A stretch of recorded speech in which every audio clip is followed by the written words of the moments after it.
Hello दोस्तों, कैसे हैं आप सब। स्वागत है आपका अपने चैनल गेट नॉकआउट में।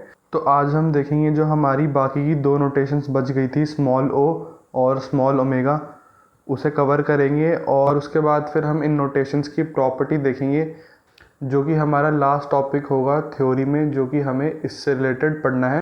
और फिर मैं आपको इन नोटेशंस से रिलेटेड कुछ क्वेश्चंस की प्रैक्टिस करवाऊँगा, जो कि हमेशा पूछे जाते हैं।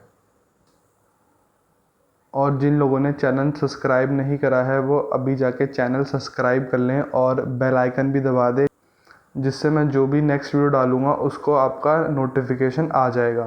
तो चलिए फिर अपनी वीडियो शुरू कर लेते हैं।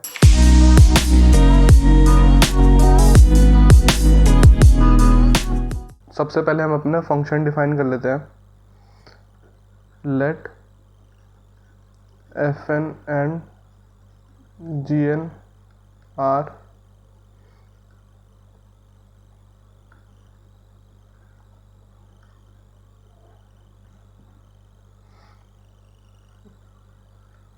Random functions. तो हमारे पास कोई भी दो फंक्शन है, एफ एन और जी एन, जो कि हमारे रैंडम है, आर्बिट्री है। तो अब सबसे पहले देखते हैं कि स्मॉल ओ क्या होता है। स्मॉल ओ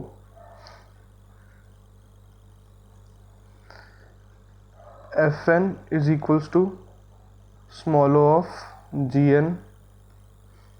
अगर हमारे पास कोई फंक्शन है एफ एन और वो है स्मॉल ऑफ जी एन, तो उस केस में होगा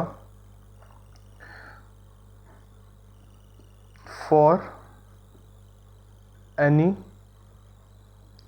real constant c greater than 0 there exist an integer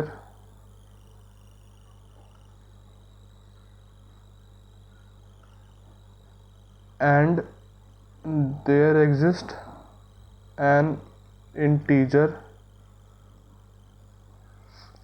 and not greater or equals to 1 such that 0 is less than equals to fn is less than cgn। तो जैसा कि मैंने आपको बताया था कि स्मॉल ओ और बिग ओ में बस एक छोटा सा डिफरेंस होता है। और जिन लोगों ने इसका पहला पार्ट नहीं देखा है तो सबसे पहले आप वो देखें। इसका लिंक मैं डिस्क्रिप्शन में भी डाल दूंगा और आपको ऊपर आई बटन में भी शो हो रहा होगा। तो हमारा जो बिग ओ होता है वो बोलता है कि F N is less than equals to big O of G N, है ना। तो बिग ओ कहता था कि अगर हमारे पास कोई भी एक ऐसा एन नॉट पॉइंट है जिसके बाद से हमारा जो जी एन फंक्शन है वो एफ एन से हमेशा बड़ा ही होगा या इक्वल होगा, तो उस चीज़ को हम बोल सकते थे कि वो हमारा बिग ओ है। तो इसमें कंडीशन क्या थी, या तो वो हमेशा उससे बड़ा होगा या इक्वल होगा। पर जो हमारा स्मॉल ओ है उसमें हमेशा कंडीशन ये है कि वो हमेशा हमारा बड़ा ही होगा, कभी भी इक्वल नहीं हो सकता। तो बस यही डिफरेंस है स्मॉल ओ और बिग ओ में। इस चीज़ से हमें ये पता चलता है कि जो हमारा स्मॉल ओ है वो सबसेट है बिग ओ का। ठीक है, इतना समझ में आया। और स्मॉल ओ को हम कभी कभी एक दूसरे टर्म से भी रिप्रेजेंट कर सकते हैं। बेसिकली इसे हम एक मैथमेटिकल रिलेशन बोलते हैं, जो आपको किसी एक दो बुक्स में कहीं लिखी हुई मिल जाएगी। तो ये है limit n tends to infinity F N G N equals to 0। ये हमारी एक मैथमेटिकल रिलेशन है।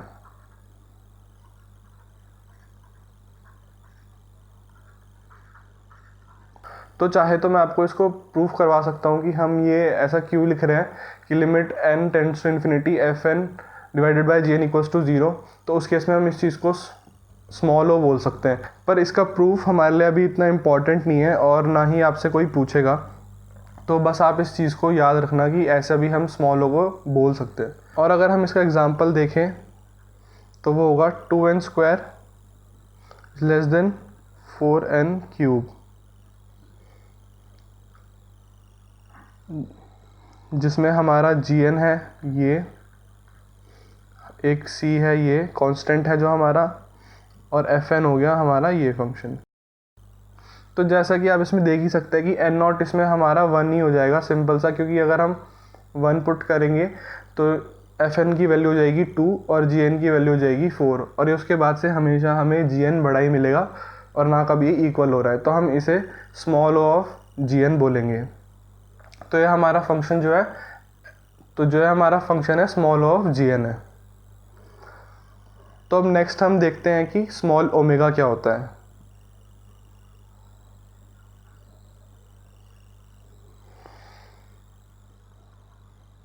स्मॉल ओमेगा,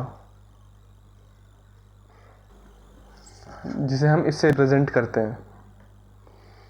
तो हमारे पास एक फंक्शन है F N equals to small omega of G N. किस केस में होगा ये? जब हमारे पास कोई कांस्टेंट होगा, for any constant,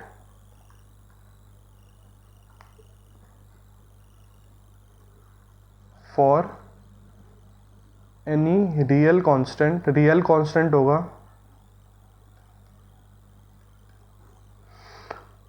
c greater than 0 and there exists an integer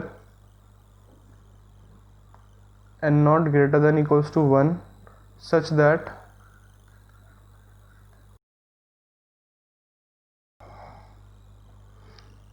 zero is less than equals to cgn less than fn।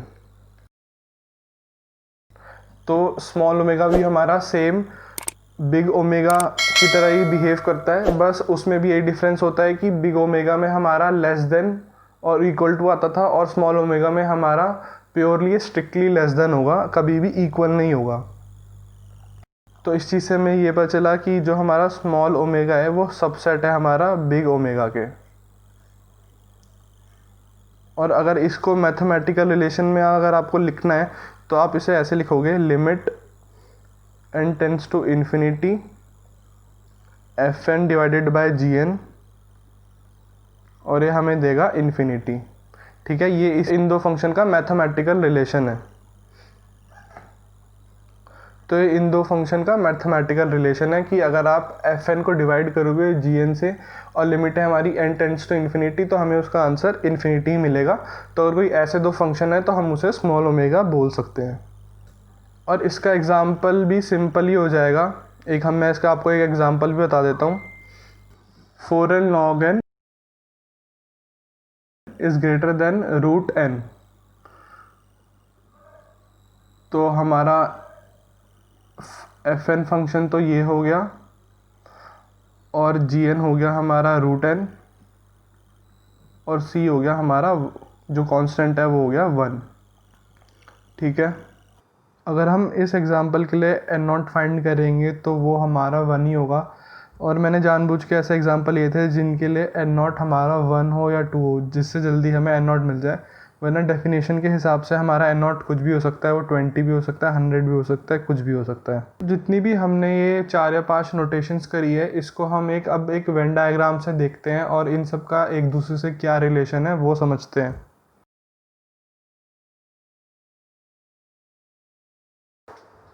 तो जो ये सेट है हमारा हो गया बिग ओमेगा का,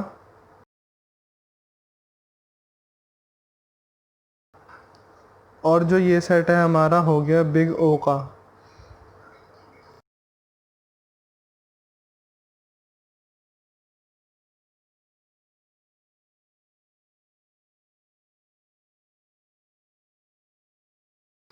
और जो हमारा इंटरसेक्शन है, ये वाला पार्ट, ये क्या हो गया हमारा थीटा।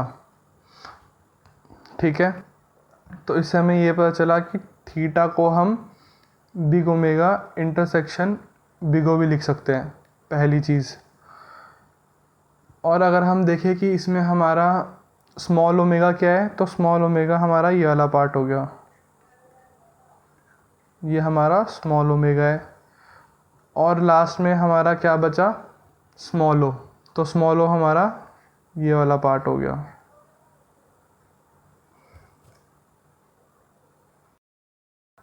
तो जैसा कि मैंने आपको बताया था जो हमारा स्मॉल ओ होता है वो सबसेट होता है बिग ओ का, और लास्ट में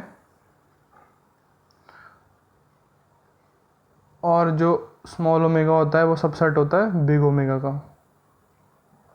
जैसा कि आपने देखा कि ये जो वेन डायग्राम है, इससे हम कितनी सारी चीज़ें समझ सकते हैं, तो अगर आप इसे याद रखोगे तो काफ़ी यूज़फुल होगा। तो इस वीडियो के लिए बस इतना ही। अगली बार हम कुछ इंपॉर्टेंट प्रॉपर्टीज़ देखेंगे इन नोटेशंस की, जो कि काफ़ी बार गेट एग्ज़ाम में पूछी भी हुई हैं, जितनी भी हमने अभी ये नोटेशंस पढ़ी है। And for more such videos, like, share and subscribe to my channel.